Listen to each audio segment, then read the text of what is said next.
Hello bachcho, let's discuss this question.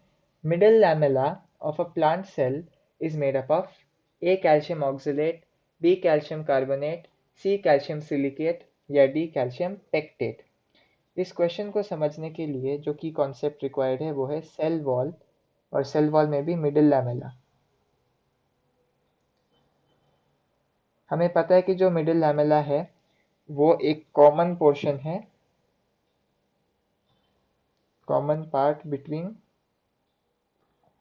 Two adjacent sales. दो adjacent cell का common part है। और यदि हम इसे ड्रॉ करने की कोशिश करें, यदि ये दो सेल्स हैं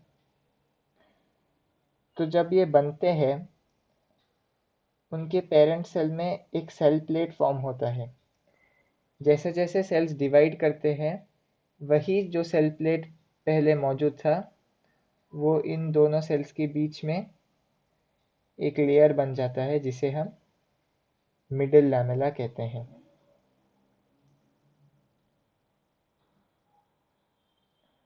पहला जो इसका पेरेंट सेल था वो अपने कैरियोकाइनेसिस के बाद कुछ इस तरह दिख रहा है।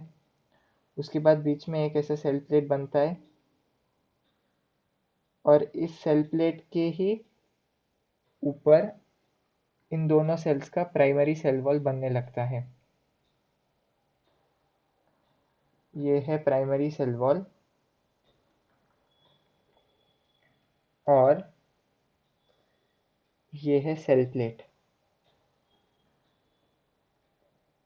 जैसे जैसे इसका सेल डिवीजन पूरा हो जाए, जैसे जैसे आपका साइटोकाइनेसिस भी पूरा हो जाए और ये दोनों डिफरेंट सेल्स बन जाए, तब ये जो फ्रैगमोप्लास्ट था या ये जो सेल प्लेट था वही मिडिल लैमेला बन जाता है।